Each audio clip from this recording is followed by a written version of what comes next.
Olá, sejam bem-vindos a 21 Training Coaching. Eles falam Jogo da Suficiência, esse é o nosso tradicional informe semanal para divisas, válido para esta semana, que vai de 29 de julho a 2 de agosto de 2013. Lembrando que estamos com o nosso canal Trading ao Vivo, você nos poderá seguir aqui diariamente das 9 ao meio-dia, horário de Brasília. Vamos então aqui, também estamos nas redes sociais, nos pode seguir no Twitter, @21tc_Brasil, e no Facebook estamos como Investidor Exitoso. Vamos aqui então com o nosso calendário econômico. Nesta segunda-feira, uma sessão bastante tranquila. Na Europa, praticamente nenhuma notícia, ou seja, nenhuma notícia de alto impacto. Temos aqui às 7 da manhã, pesquisa sobre comércio e distribuição confirmada na Inglaterra. Seriam essas principais notícias, inclusive na sessão americana, nada. Na sessão asiática, sim, temos produção industrial no Japão e pedidos de construção aprovados na Austrália. Seriam essas notícias para esta segunda, ou seja, praticamente nada. Na terça-feira temos aqui algumas notícias na zona do euro, como o clima do consumidor alemão às 3 da manhã, taxas de juros, bom, essa é na Índia, né?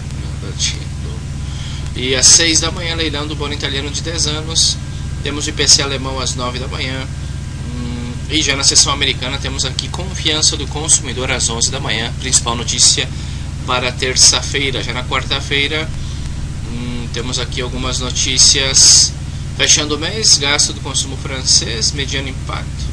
Temos aqui na zona do euro 4,55 taxa de desemprego da Alemanha, mudança de desemprego. 6 da manhã, preços de consumo, taxa de desemprego na zona do euro.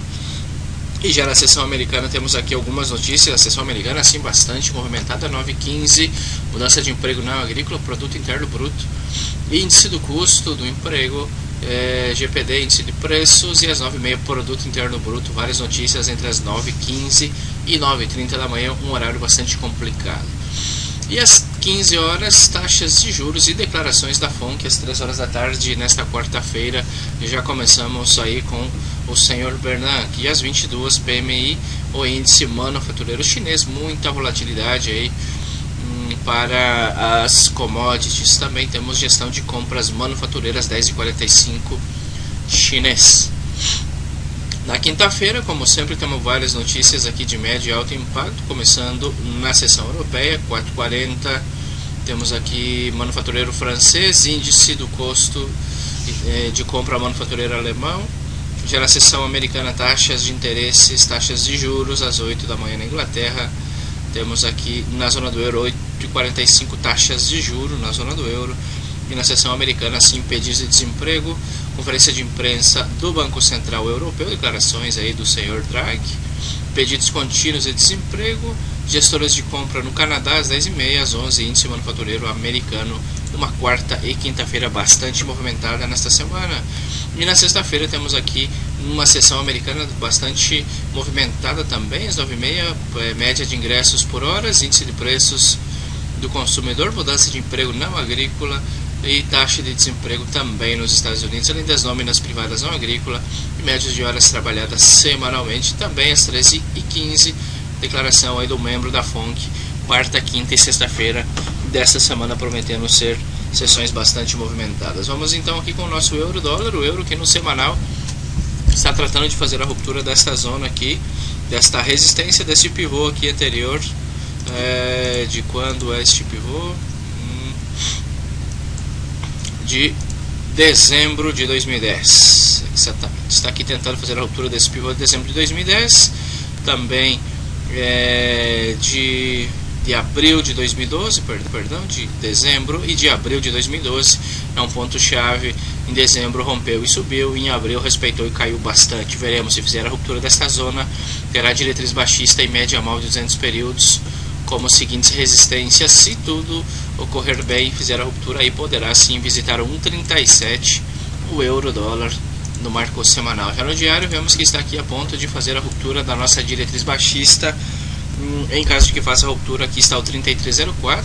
A semana passada comentamos que o euro poderia visitar esta zona, está aí muito próximo de fato de visitar o topo anterior aqui de maio deste ano, do 33,04. Se romper, aí terá esta zona de fluidez e poderá visitar inclusive aqui o 34,15 antes de, quem sabe, visitar o topo do ano aí nos 37, 1,37 o euro-dólar. Tem que fazer a ruptura primeiro dessa zona de lateralidade em 4 horas. Se o fizer, acredito que esta semana teremos opções de compra neste euro-dólar. Se respeitar, aí sim poderia fazer uma correção um pouco mais profunda e o primeiro suporte estaria na casa de 1,3190 este euro-dólar. Mas acredito que a força é totalmente altista.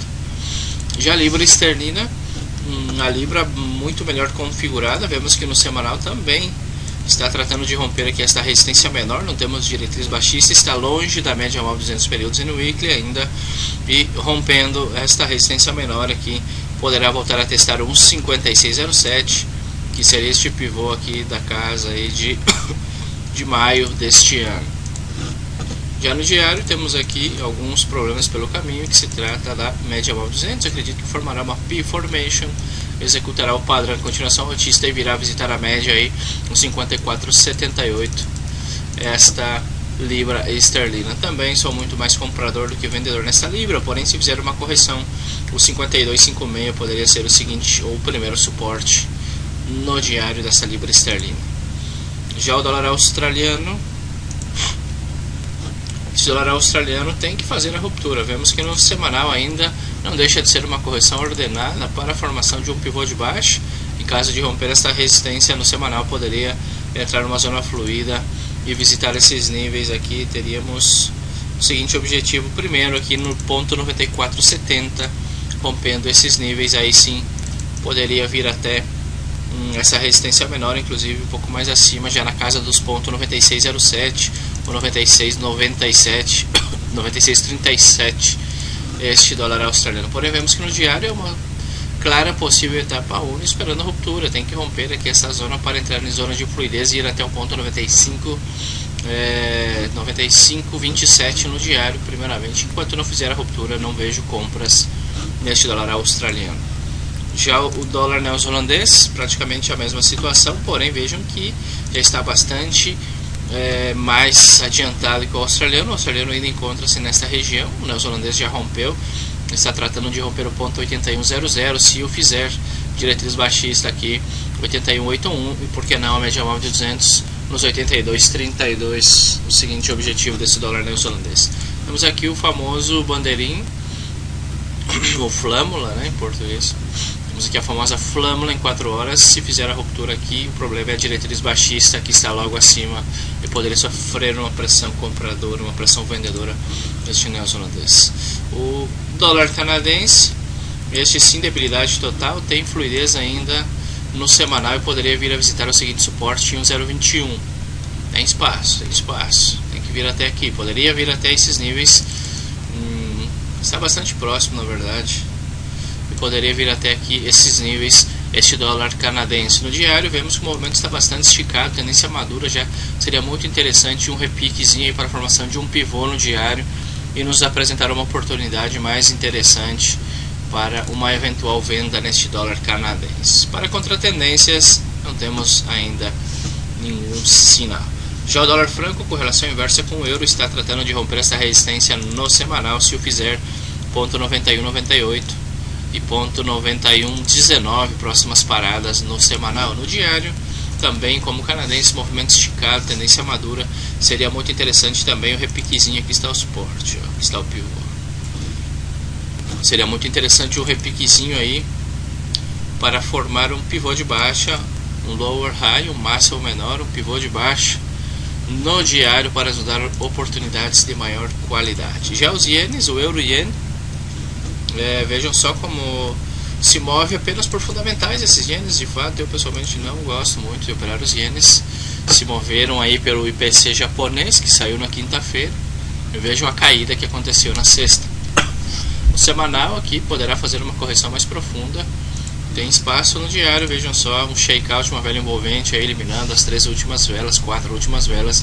Esperaria um pivô de baixo, um máximo menor, para buscar algum tipo de operação vendedora neste euro-ien. Já no dólar-ien, também bastante debilitado, fez a ruptura, executou a formação em B no semanal. Tem que fazer a ruptura aqui desses níveis para poder visitar aqui o 96,88.